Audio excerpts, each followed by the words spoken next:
tidak tega atau karena misalnya takutan lawan bini, jadi kemudian tidak jadi diucapkan, cuma sekedar niat saja, niat terus niat, tapi tidak diucapkan, tidak dilafalkan lafaz talaknya, maka berarti hukumnya adalah tidak ditetapkan.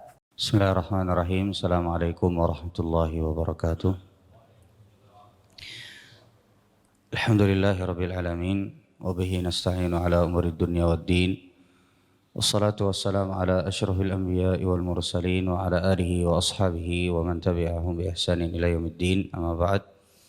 Ma'asyiral muslimin dan muslimat rahimani wa rahimakumullah jami'an. Alhamdulillah, pertama kita bersyukur kepada Allah Azza wa Jalla atas semua nikmat yang Allah Subhanahu wa taala berikan kepada kita semua.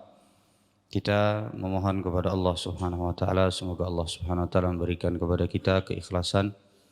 Semoga Allah Subhanahu wa taala memberikan taufik kepada kita atas semua apa yang telah kita lakukan, dan semoga Allah Subhanahu wa taala memberikan hidayah kepada kita sampai nanti Allah Subhanahu wa taala mewafatkan kita semua. Amin ya rabbal alamin. Baik, ma'asyiral muslimin dan muslimat rahimani wa rahimakumullah jami'an.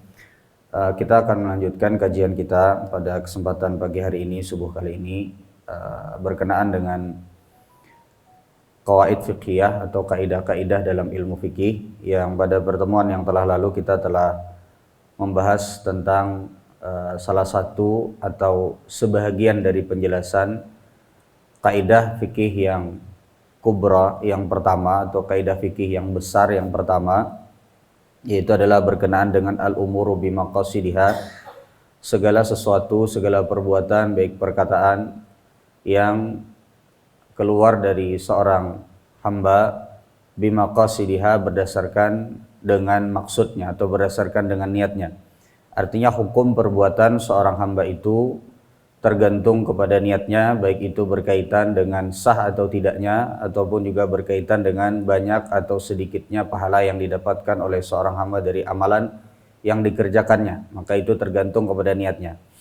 Kemudian kita juga telah jelaskan beberapa penerapannya serta sedikit dari contoh-contohnya. Kemudian kita sebutkan juga dalil-dalil baik itu dari Al-Quran ataupun juga hadis Nabi SAW yang menunjang atau mendukung kaidah al-umuru bimaqasidiha, bahwa segala sesuatu itu tergantung kepada niatnya. Baik, pada pertemuan kali ini kita akan masih dalam kategori atau masih dalam penjelasan kaidah yang pertama, al-umuru bimaqasidiha, bahwa segala sesuatu itu tergantung kepada maksudnya atau kepada niatnya. Maka pada kesempatan subuh kali ini ada beberapa hal yang berkaitan dengan niat yang harus kita fahami bersama. Ini merupakan bagian dari penjelasan kaidah ini. Ulun mohon izin untuk nulis ke depan.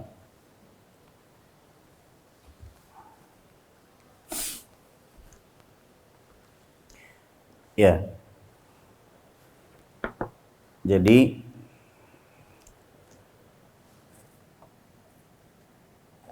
dalam masalah niat, Bapak Ibu sekalian yang dirahmati oleh Allah Subhanahu wa taala, ini bisa dalam penjelasannya ada beberapa hal yang harus kita pahami. Ada masalah yang kaitannya adalah dengan niat dan perbuatan.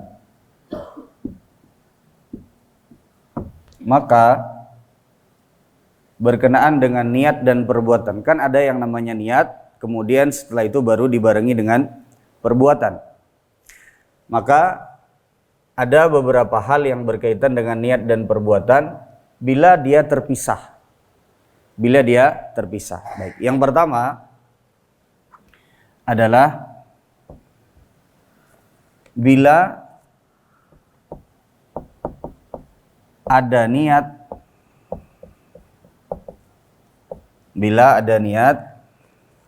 namun tidak ada perbuatan, ada atau belum ada perbuatan, jadi cuman baru ada niatnya, maka berkaitan dengan hukum dunianya hukum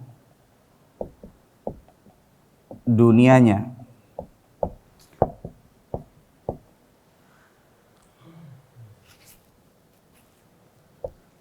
menjadi tidak ditetapkan. Tidak ditetapkan. Ulun beri contoh. Baik, sebelumnya kan kita tahu ada niat, ada perbuatan. Nah, sekarang yang pertama ini adalah jenisnya. Bila niatnya ada, tapi perbuatannya belum ada. Baru cuman sekedar niat. Ada yang berkaitan dengan hukum dunia. Contoh seperti misal ada seorang laki-laki, dia berkata kepada sini contoh ya. Contoh, ada seorang laki-laki yang dia berniat untuk menceraikan istrinya. Misal, niat untuk menceraikan istri, tapi belum diucapkan. Maka berarti hitungannya adalah hukum dunianya, cerainya atau talaknya jatuh apa tidak? Cuman sekedar niat, jatuh apa tidak? Jawabannya adalah tidak ditetapkan. Bisa dimengerti sampai sini, Pak? Jadi kalau cuman sekedar niat saja, karena misalnya tidak tega atau karena misalnya takutan lawan bini, jadi kemudian tidak jadi diucapkan, cuma sekedar niat saja, niat terus niat, tapi tidak diucapkan, tidak dilafalkan lafaz talaknya, maka berarti hukumnya adalah tidak ditetapkan. Tidak bisa kita hanya mengatakan atau tidak bisa hanya seseorang itu berniat di dalam hati untuk menceraikan istrinya, nggak jatuh talaknya sampai dia melafalkannya. Bisa dimengerti sampai sini, Pak? Contoh yang lain, seperti misalnya ada orang niat cuman sekedar dalam hati untuk berwakaf atau niat menghibahkan apa yang dia miliki, tapi cuman sekedar niat. Maka orang semacam ini berarti wakaf dan hibahnya tidak ditetapkan karena dia baru sekedar berniat.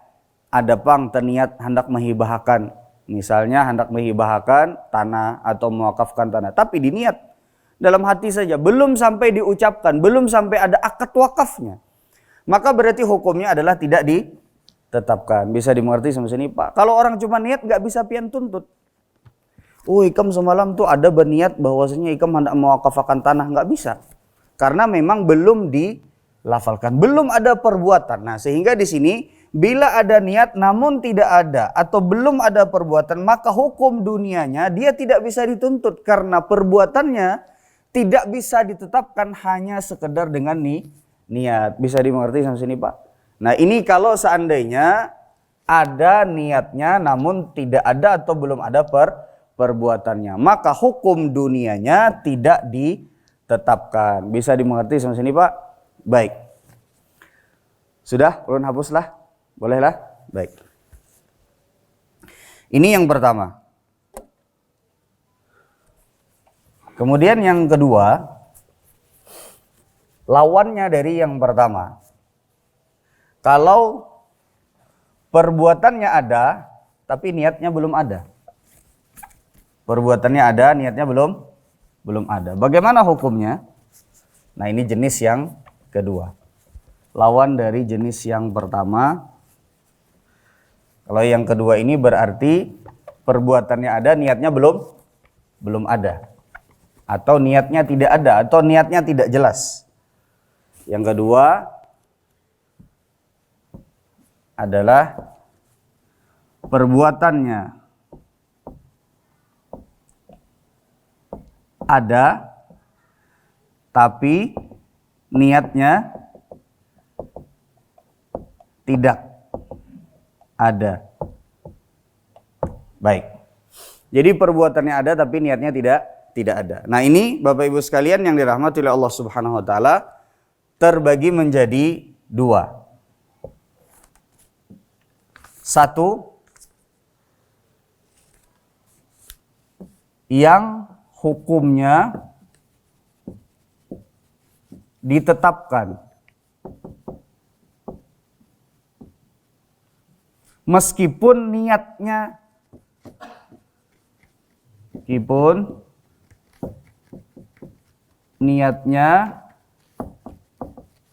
tidak ada. Baik, ini yang pertama. Jadi kalau kita pisah tadi perbuatannya ada tapi niatnya tidak ada. Maka ada jenis yang hukumnya ditetapkan meskipun niatnya tidak ada. Ulun beri contoh, seperti misalnya kewajiban yang harus ditunaikan seperti bayar hutang. Bayar hutang ini bila pian sudah terjulung duitnya, maka biar pian kada berniat membayar hutang, bila sudah diserahkan kepada orang yang pian berhutang dengannya, maka sudah terpenuhi bayar hutang pian. Ulun beri contoh, misalnya ada orang inya nih kada mau membayari hutang, padahal hutangnya itu misalnya ada, duitnya ada. Kemudian dipaksa oleh pemerintah untuk membayar hutang. Ada orang berhutang lawan pian 1 miliar. Kemudian orang itu telah terbukti bahwa dia punya duit. Duitnya banyak, 3 miliar misalnya. Kemudian setelah itu dipaksa oleh pemerintah untuk membayar hutangnya kepada pian. Dipaksa. Dijulung duitnya tadi secara paksa. Maka meskipun dia tidak berniat untuk membayar hutang karena sudah jatuh tempo dan dia terpaksa, maka bayar hutangnya itu sah. Bisa dimengerti maksudnya? Meskipun dia nggak berniat, saya nggak niat itu bayar hutang. Tapi tetap karena sudah dipaksa dan ini adalah kewajiban dia. Contoh yang lain seperti misalnya mengembalikan barang curian.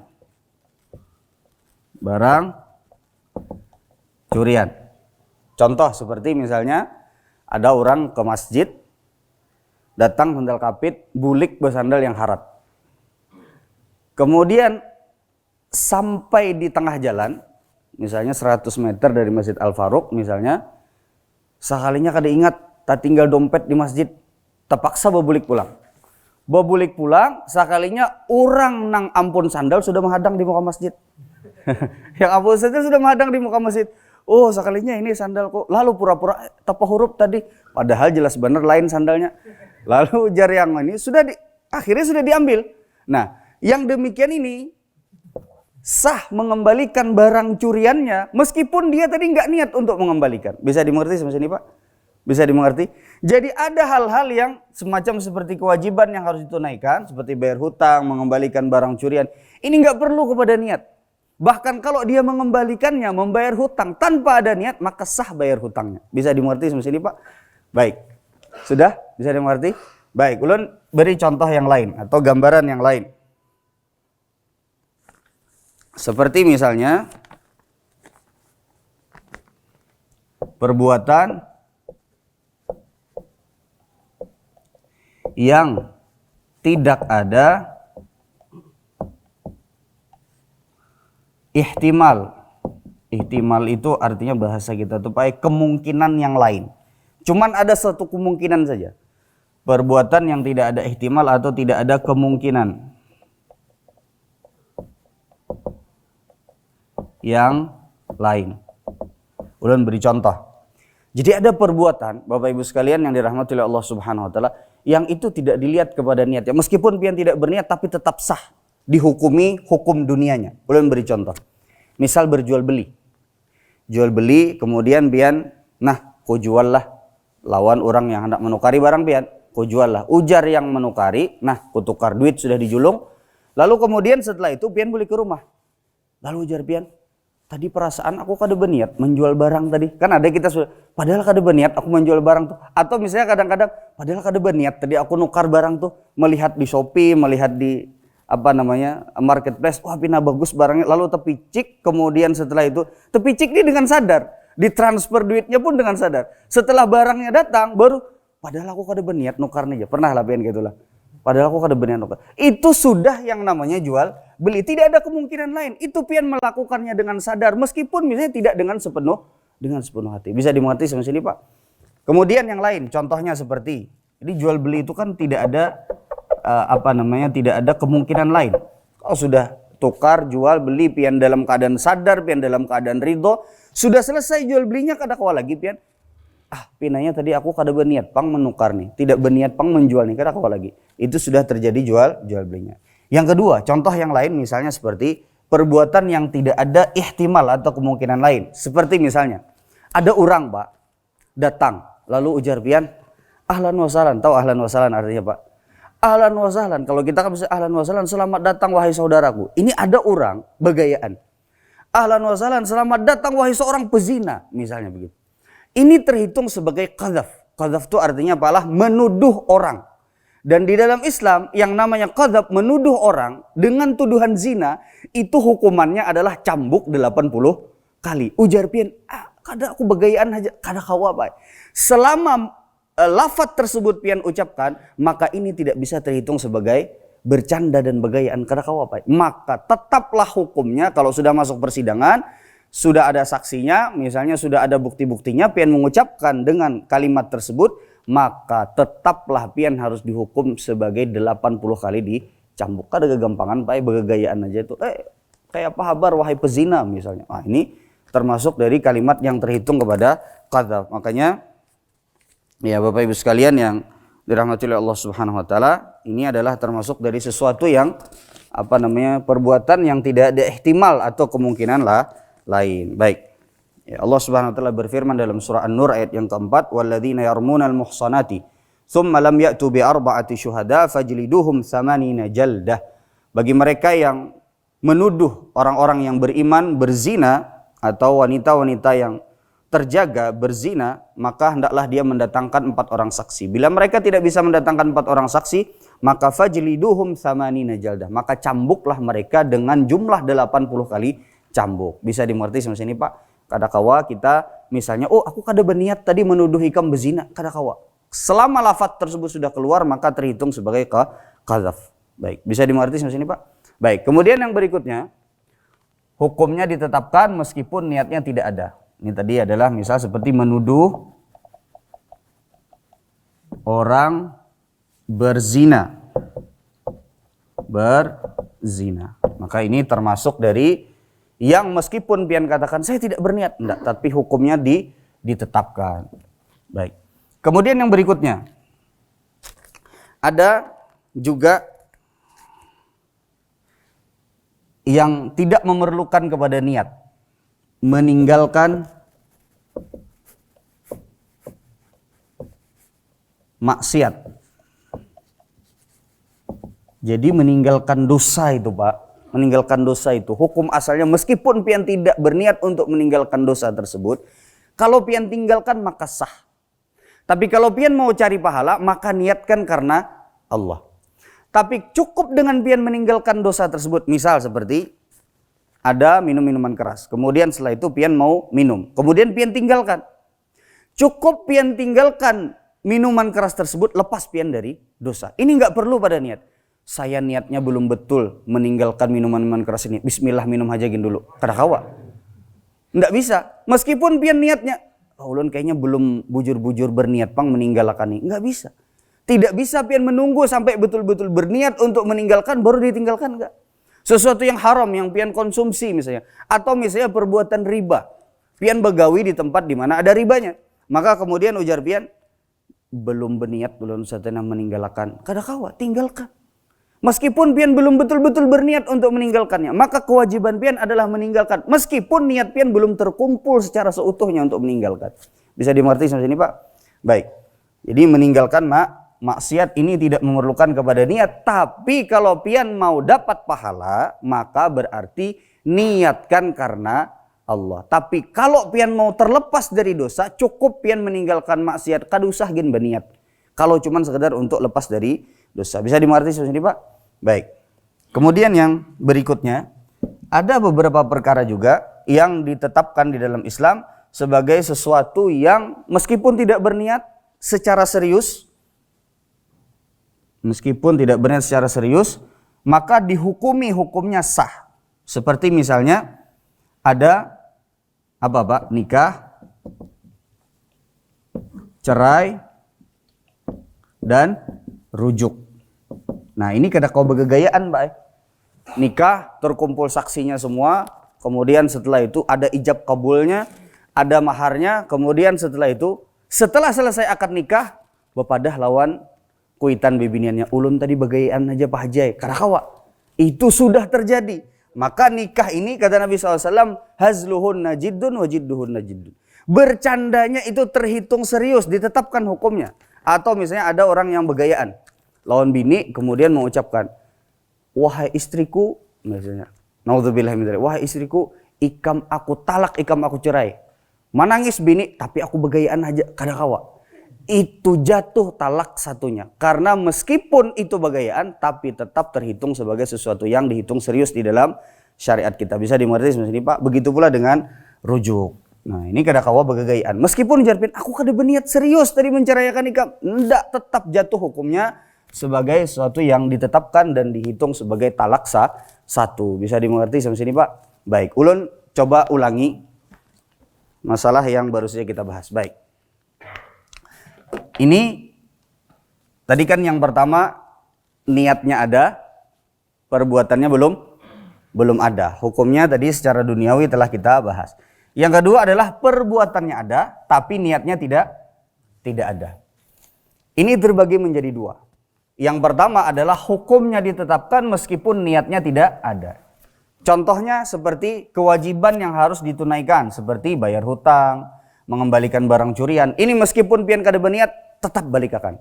Meskipun pian misalnya tidak berniat, tapi kembali secara tidak sengaja kepada yang punya, maka ini cukup untuk pian melepaskan amanah tersebut meskipun tanpa niat. Baik, kemudian yang berikutnya adalah perbuatan yang tidak ada ihtimal, tidak ada kemungkinan lain.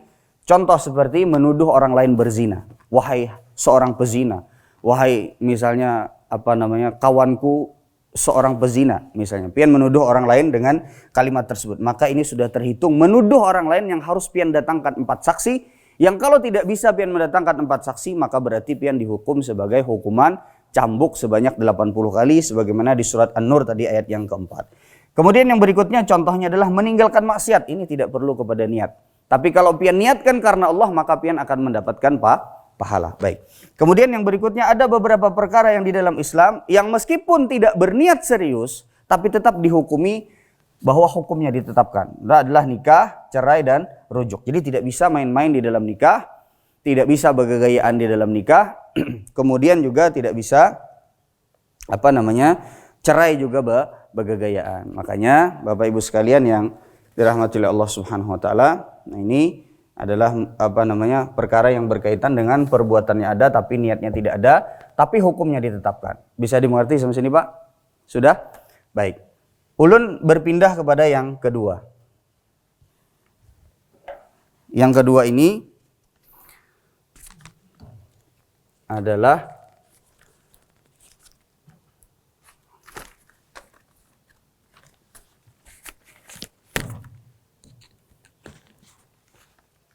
kalau yang pertama kan hukumnya ditetapkan meskipun niatnya tidak ada.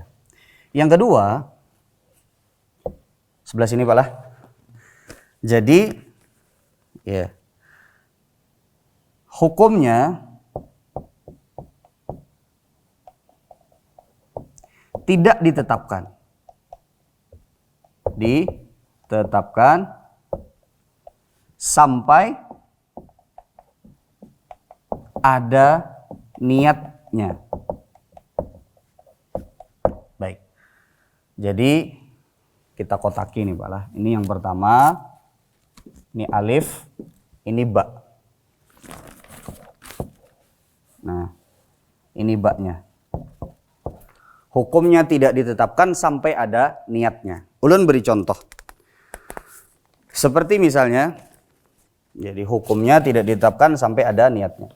Seperti misal ada suami istri lagi bertengkar, bakalahian di rumah. Ada piring terabang, panci, cobek, semuanya terabangan. Lalu ujar si laki-laki, kemudian Tiba-tiba dia bilang ke istrinya, pulanglah engkau ke rumah orang tuamu. Bisa dimengerti seperti ini Pak?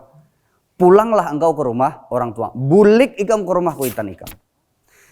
Maka ucapan tersebut kira-kira dihukumi sebagai kalimat cerai atau tidak dihukumi sebagai kalimat cerai? Kira-kira yang mana Pak? Hah? Dihukumi apa tidak?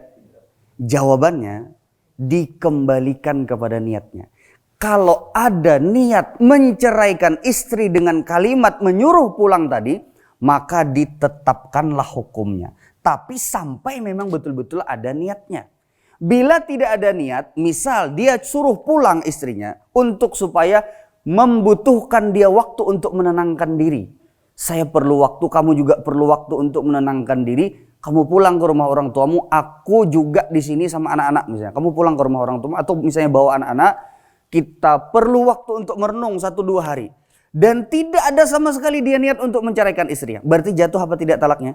Tidak jatuh. Tapi kalau sampai ada niat bahwasanya dengan menyuruh istrinya pulang, bulik ikam ke rumah kuitan ikam, lalu kemudian ada niat untuk menceraikan istrinya, maka berarti hukumnya ditetapkan. Tapi ditetapkan tersebut sampai memang betul-betul ada niatnya. Bisa dimengerti Pak? Berbeda dengan ini.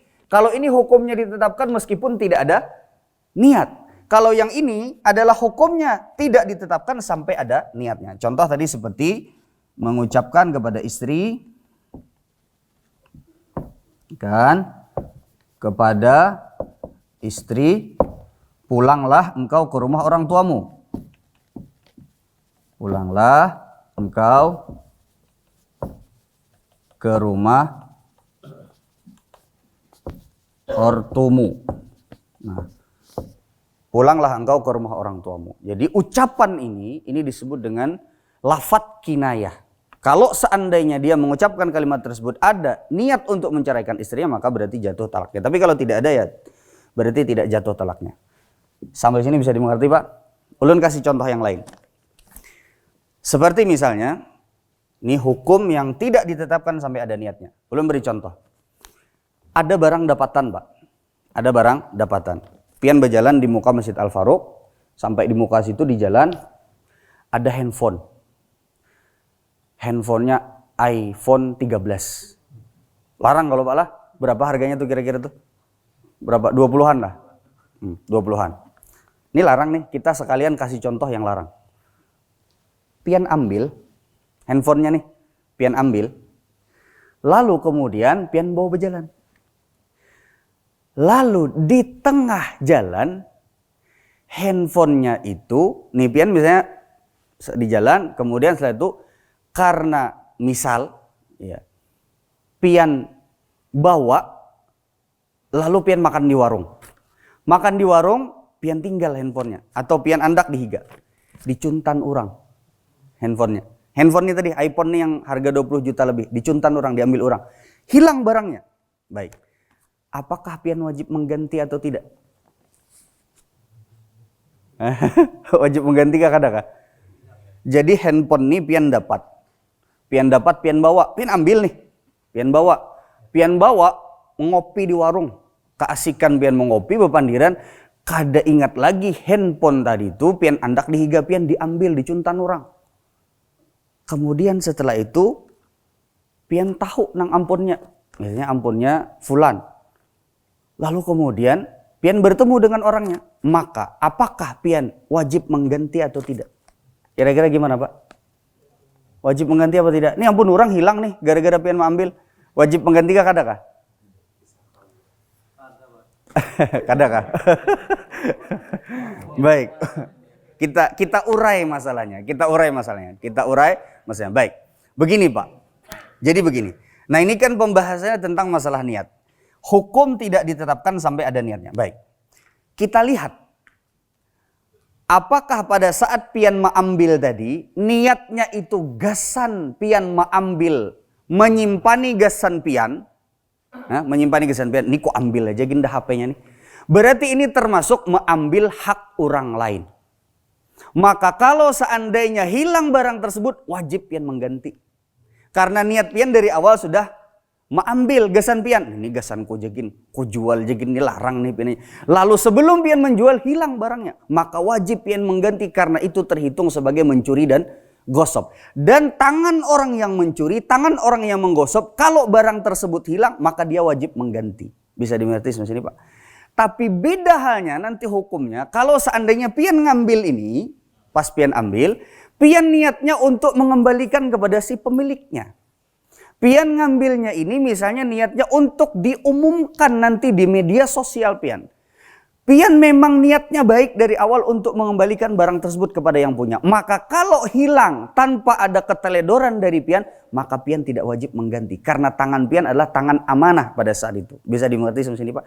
Jadi hukum mengganti atau tidaknya itu ditetapkan sampai ada niat pian untuk mengambil gasan pian. Bisa dimengerti sampai sini Pak? Irsad, paham Irsad? Sudah? Bisa dimengerti? Nah ini Pak Ai berkaitan dengan barang dapatan. Kalau barang dapatan yang misalnya duit 1.000 atau cok baju atau hanger, kastok. Nah ini adalah barang dapatan yang tidak dilihat. Orang ada duit misalnya 1.000 atau misalnya wah ini 1.000 tuh pala di higa jalan tuh bisa orang kadang mau ngoleh lagi Pak Ai. Atau misalnya apa barang-barang yang kecil misalnya apa mainan anak-anak yang kecil misalnya kan.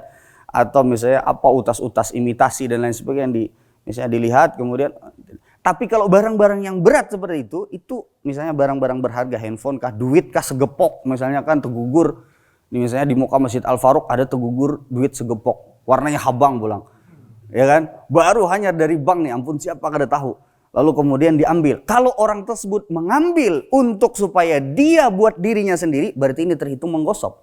Terhitung mengambil, terhitung mencuri. Kalau hilang barang tersebut sebelum dia mengembalikan, misalnya tiba-tiba dia sudah Ginda berarti hendak ternyata duitnya hilang, maka berarti dia wajib menggantinya. Tapi kalau seandainya dia mengambil untuk diumumkan atau diserahkan, maka berarti ini dia tidak wajib untuk mengganti. Bisa dimengerti sampai sini Pak? Jadi hukum ini ditetapkan sampai ada niatnya. Baik. Sudah bisa dimengerti sampai sini? Masih kuat kalian? Kayaknya sudah di sini sampai sini Pak lah. Ada satu masalah lagi, tapi ini agak panjang. Iya. Yang kaitannya adalah dengan atau mungkin pertemuan yang akan datang ya lah. Ini sudah parak 6:30. Baik. Semoga yang sedikit ini bisa dimengerti dan insya Allah akan kita lanjutkan pada pertemuan yang akan datang berkaitan dengan qawaid fiqhiyah ini. Ini adalah tadi niat dan perbuatan berdasarkan apabila terpisah. Ada niat, ada niat, tidak ada perbuatan. Kalau ada niat, ada perbuatan ini gampang. Tapi yang menjadi masalah adalah kalau seandainya ada niat tapi nggak ada perbuatan atau ada perbuatan tapi belum ada niatnya. Nah ini yang bisa ulun sampaikan pada kesempatan kali ini. Kita tutup dengan doa kafaratul majelis. Subhanakallahumma wa bihamdika asyhadu an la ilaha illa anta astaghfiruka wa atubu ilaik. Assalamualaikum warahmatullahi wabarakatuh. Terima kasih. Jazakumullah khairan wa barakallahu fikum. Video ini dibuat atas partisipasi dari donasi Anda. Semoga menjadi amal jariah bagi Anda semuanya.